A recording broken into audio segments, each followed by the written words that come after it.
Vatsinpanahy etny pasteur Ratovelo Roger.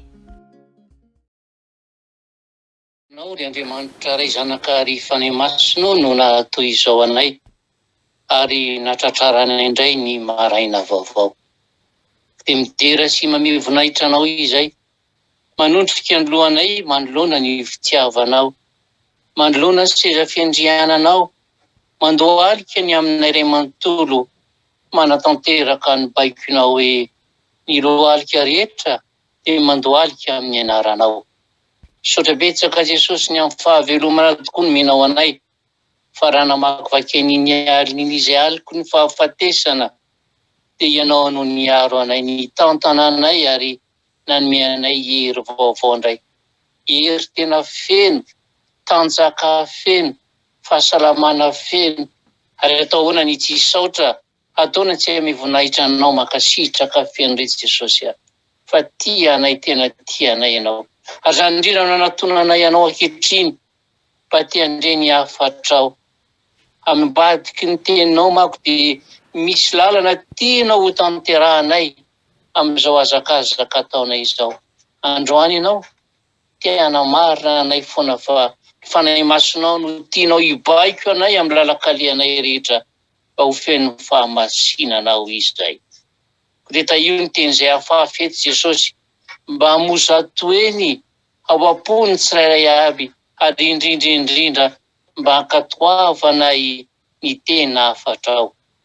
Fa Satana, ilay mpandroba sy mpangalatra kosa dia didina tsy hanankeri tsy hanapahefana any amin'ny fahadimy rehetra afo misy azy satria any no seza sy toerana saza efa noman'Andriamanitra ray tompony fahefana ho azy. Dia hatreo zao fotoana zao Jesosy eo ary miteza mindra fotsy mela heloka hatrany. Saotra fanay masonao. Aleluia. Amen. Dia ampitombona amintsika mandrakariva hatrany ry havana ny fahasoavana mampiadanana avy amin'Andriamanitra ray sy Jesosy Kristy tompontsika. Ny bokin'ny Jakoba toko voalohany andininy faha-efatra ambin'ny folo, faha-dimy ambin'ny folo ary ny faha-enina ambin'ny folo tapany farany no teny omeny tompo atsika amin'izao asabotsy maraina izao. Jakoba toko voalohany andininy faha-efatra ambin'ny folo, faha-dimy ambin'ny folo ary faha-enina ambin'ny folo tapany voalohany. Rehefa hitantsika diovakiko amin'ny anaran'i Jesosy. Fa samy alai-panahy ny olona raha tarehany filansy ny fitahina izy. Ary ny filana rehefa torotoronina dia miteraka ota. Ary ny ota rehefa tanteraka dia miteraka fahafatesana. Aza mety ho fitahana ianareo. Amen. Miezaka manao izay farahieriny dia voly amin'izao vanim-potoana iainantsika izao ry havana. Mba hanangona olona, eny hamandrika olona farany izay betsaka indrindra mba hiaraka aminy any amin'ny fahaverezana. Ary ambara ny tenin'Andriamanitra hoe na ny olom-boafidy aza dia maro no voafitaka. Ary ho an'ny olona mbola tsy tena ho any devoly tanteraka fa efa ao amin'ny tompy ihany dia hiezaka ny devoly mba handao. Miezaka ny devoly mba hiazona ny olona ao anatin'ireny karazana fahalemena, ao anatin'ireny karazana fahotana maro isan-karazany ireny. Fa izao sy ianao izay manana fahafahana kosa mandray izao afatr'Andriamanitra izao dia tia no tanteraka amintsika ny teniny. Fa izao avy mba hanana ny fiainana sady hanana ny be dia be. Ary zay angery avina no mahatonga an'Andriamanitra ilaza amintsika hatrany hoe miambeny fa ny devoly fahavalonareo dia mandehandeha tahaka ny liona tanora. Liona mierina mitady izay arapany. Ary dia mampirisika antsika hatrany ny teny hoe miorena tsara. Miorena tsara satria tena mirongatra mafy amin'ny endrika maro isan-karazany ny fakapanahy be dia be eto amin'izao tontolo izao. Asa tsaroantsika tsara ve tamin'ny fahazazana reny raha miresaka momba ny devoly na ny ray aman-dreny na ny mpampianatra isan-karazany, dia sarina olona mainty be, lava rabo be, misy tandroka, menamena ny masony ary mitazona lefina, izany ny sary aseho hoe devoly. Fa iza moa ry havana no anaraka ny devoly na ho tafalatsaka ao anatin'ny velam-pandrika izay velariny raha toa ka izany tokoa no endrika ahitana azy amin'izao vanim-potoana izao? Iza ny olona ho tafalatsaka ao anaty fakam-panahy raha toa ka voajerena dia maharikoriko, mampatahotra tahaka an'izany? Fa izao miezaka mihitsy ny devoly miseho tahaka ny anjely mazava, hoy ny tenin'Andriamanitra. Dia iseho amin'ny endrika tsara, zavatra manintona, zavatra mirentirenty, zavatra tena mahababo ny fo, mahababo ny saina, eny mahababo ny eritreritra.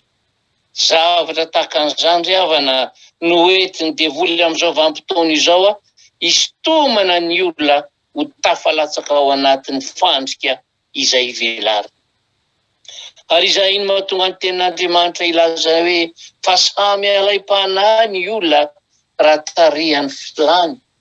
Ary izay ry havana ke no hanomezan'Andriamanitra antsika izao androany, mba tsy resaka filana no baiko antsika na mitarika antsika amin'izao andro pahavelomantsika izao, amin'izao vanim-potoana ananantsika tanjaka sy hery izao, sy izay tombon'andro mbola omen'Andriamanitra antsika.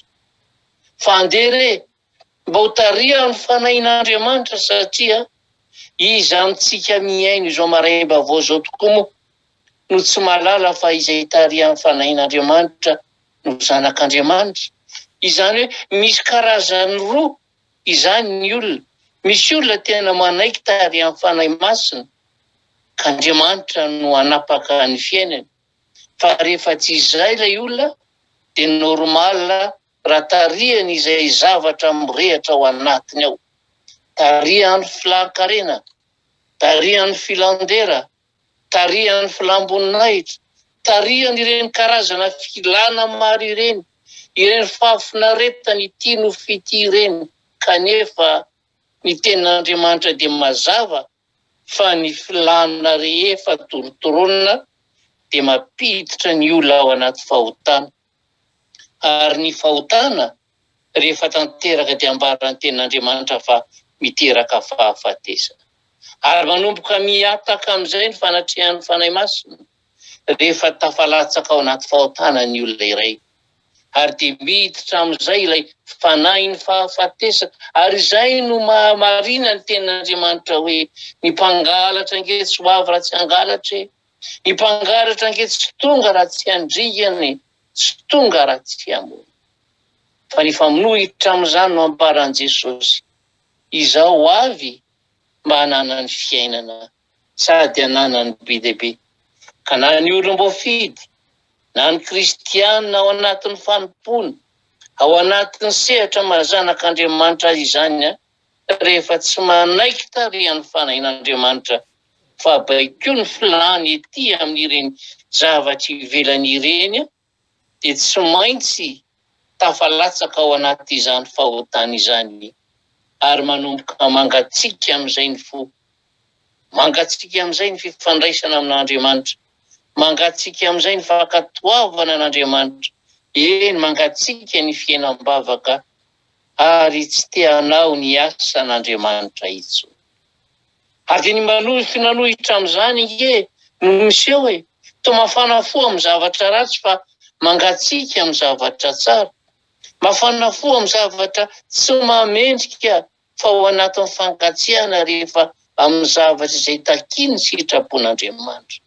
Ary tena maro ny olona no tafalatsaka ao anatin'izany velam-pandrika izay velarin'ny devoly izany amin'izao fotoana izao.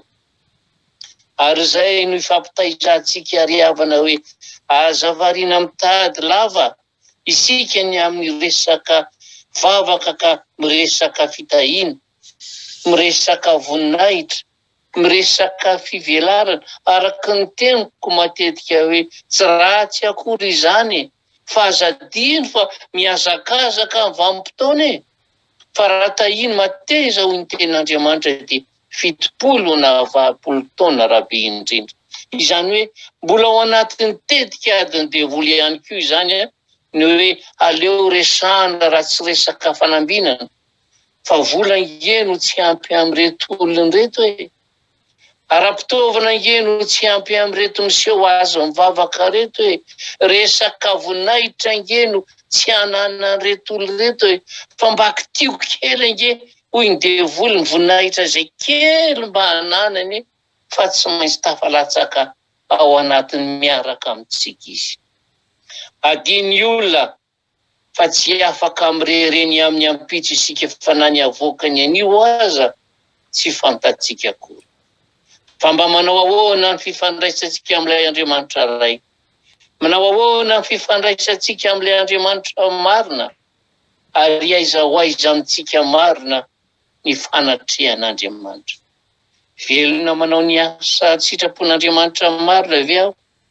Matanjaka manao ny sitrapon'Andriamanitra marina ve aho? Omen'Andriamanitra tombonandro mba hanao ny sitrapony marina ve aho? Sa ilay mbola tary amin'ny filany nofiany no atao anatoko ato? Fa raha mbola ety amin'izao tontolo izao isika ry havana, dia tsy maintsy misy foana ireny karazan-javatra be dia be velariny devoly manodidina antsika ireny. Marina ry havana ny tenin'Andriamanitra milaza hoe ny zavatra rehetra azo atao hoe fa ny zavatra rehetra tsy mahazo. Ny zavatra rehetra azo atao fa tsy ny zavatra rehetra angeno mampandroso hoe fa mila mitandrina isika. Na dia ny zavatra rehetra izay jerentsika amin'ny fahitalavitra io aza be da be ny zavatra miseho nefa misarika antsika hanao zavatra mifanohitra amin'ny sitrapon'Andriamanitra. Tsy midika akory izany ry havana hoe aza mijery tele tsy fa anjarantsika ny mametraka sivana ny amin'izay rehetra jereny masontsika, indrindra ny jeren'ny zanantsika. Anjarantsika ny mametraka sivana ny amin'izay rehetra enono sofintsika fa ireny re zavatra rehetra reny ka mibaiko ny saintsika ary miantso fanahy ange izy ireny. Ary izay ry havana no ilazana hoe aoka ny fanahin'Andriamanitra no ameno sy hanapaka ao anatintsika. Ary dia mba ny filana hanao ny sitrapon'Andriamanitra no tena mibahana ao anatintsika tsirairay avy ao. Mba tena filana ny zava-panahy, filana ho masina ho an'Andriamanitra no mameno antsika tsirairay avy. Ny filana dia midika hoe teo izao toy zaroa fa mba mitenena ry havana hoe teo feno fanahin'Andriamanitra, teo feno fanatrehan'Andriamanitra aho. Ry hava malalo amin'ny tompo. Ny filana ny fienonan'ny tenin'Andriamanitra, ny filana tanteraka ny sitrapon'Andriamanitra ny ameno antsika, ary samy atsapa fa mila ny herin'Andriamanitra isika, mila manaja n'Andriamanitra isika rehetra, ary samy mila miomana ny amin'ny fidirana ao amin'ny fanjakan'Andriamanitra satria efa ny fanahin'Andriamanitra no mameno antsika amin'ny fotoana rehetra iainantsika amin'izao hazakazaka izao. Mahireza ry havana, mino aho fa hiasa aminao ny fanahin'Andriamanitra ka andany ny filany nofo izay asesiky ny Satana eo anatrehantsika tsirairay avy isika. Amen. Iondrika hivavaka isika tompoko. Dia raha lazara voninahitra no atolotra ianao ry Andriamanitra ray zanakary fanahy masonao, makasitraka fendray ny amin'ny fampatsiahivanao anay fa eto amin'izao tontolo izao tokoa no niezaka napodika anay Satana, niezaka ny andavo anay Satana, ka izay rehetra mba hiverinay ho tsaratsara atao anatinay, ho hiverinay ho mendriky ny anaranao, no kitihany kely fotsiny dia lavo izay. Marina ny teninao fa tsy miseho amin'ny zavatra mampatahotra seho amin'ny zavatra mamporooro Satana fa rehaka izao tontolo izao. Miredareda ny fitiavana izao tontolo izao. Mamirapiratra amin'izao tontolo izao. Ka tadoreboka tokoa izay zanak'olombelona. Sofa teo ianao Jesosy, nampatsiahy anay indray fa tokony hangataka isan'andro ny fanahinao izay ameno anay, anafaka anay, ary tahiry anay indrindra hiteny aminay isan'andro zaho zay lalana masakatry ny ele. Ka rehefa hitanareo iny dia iny zory dia hita fitsarana ny fanahina. Jesosy vangio reto vahoakanao ary zay nangilatsofina ny aino ny afatrao androany, ka toroy azy ny lalana tsara, lalana marina, lalana mendriky ny fitiavanao mba hanaovan'ny tsirairay aby ny sitraponao. Azavela ny voninahitray, azavela zay heverinay fitiavanay no ameno anay fa ny tena fitiavananao. Azavelanao hiainao anatin'ny fitiavana izao tontolo izao zay. Azavelanao hiainao anatin'ny fiaina tahaka an'ireo fariseo tahaka an'ireo sadoseo ka miainao anatin'ny fiatsaram-belatsy fa tena hitolona tanteraka aminao. Tahaka nataon'i Jakoba ka hitenenana hoe tsy hamelanay ianao Jesosy raha tsy hitahy anay. Raha makivaky ny tontolo andro ny tsirairay aby, rakofy ny fanahinao ary. Atendreo mba ho mendriky ny lalanao, ny lalan'ny zoranay. Na inona ho jereny masonay ary, na inona inono sofinay ary, tsy ala amin'ny fahamarinanao izay, tsy ala amin'ny sitraponao izay, fa andeha araka ny didinao ka hitenenanay foana fa ianao no tomponay sy mpanjakanay. Hamarino ara Jesosy, hamarino fa zanakao izay ka hitenenanao aminay eo, ry zanako indrao mombanareo mandrakariva ambara-batongoka ny fahataperan'izao tontolo izao. Ka ny fahasoavanao ry Andriamanitra Ray, ny fitiavanao ry Jesosy Kristy Tompo, ary ny firaisana ny fanahy masina ny ho amin'ny tsirairay aby, ho amin'ny ankonanay tsirairay aby, ho amin'ny sambatan'olona ato amin'ity fiangonana ifipememiziona ity. Ka ny onao fa zay mikitika anay dia mikitika ny anak'Andriamasinao fa isaky ny indray minitra tokoa no andeha manao anay sao dia misy manimba izahay. Makasitraka makately ny amin'ny fandeveranao aminay amin'ny adalanay, fa ny kosa fa tiana avao ny fanoloran-teny izay Jesosy ka nompo anao mandrapikipo ny masonay. Apatsivo amin'ny tsirairay aby fa mandalo tokoa izao tontolo izao, ka mbola hiatrika ilay fitsarana izay amin'ny andro farany ahitana ianao eo amin'ny sezan'ny fitsarana. Angovitra izay amin'izany, fa dien'izao aleo zay mangovitra dia amin'izao Jesosy mba hitandrina ny lalan'ny zoranay ao ambanin'ny fitiavanao. Sotra Jesosy apetraka eo am-pelantananao zany vavaka zany, ary rakofanao ny fanahinao satria hanokatra ny lanitra ianao ka hanjatraka ny fitahiana ho anay tsirairay aby. Mankasitraka fanahy masinao, anao ndera sy ny anjara ny voninahitra. Sotra Jesosy. Aleluia. Amen.